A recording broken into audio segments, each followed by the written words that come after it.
এরপরে প্রশ্ন হলো, ঘর জামাই থাকা যাবে কিনা এ সম্পর্কে শরীয়তে কি কোনো উৎসাহিত করা হয়েছে?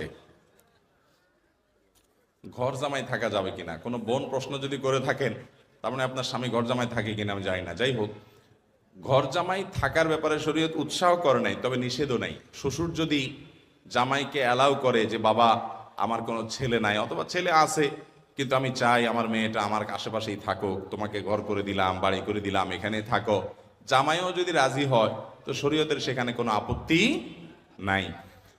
আল্লাহ নবী মুসা আলাইহিসসালাম 10 বছর ঘর জামাই ছিলেন।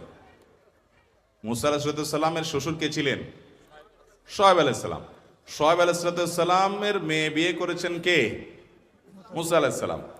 তো মেয়ে বিয়ে করার পরে মোহর পরিশোধ করার জন্য 10 বছর ধরে কাজ করছে। দেখেন, এখন তো মহিলাদের মোহর দেন না আপনারা, নবী হইয়া 10 বছর কাজ করে বউয়ের মোহর পরিশোধ করছে, চিন্তা করেন।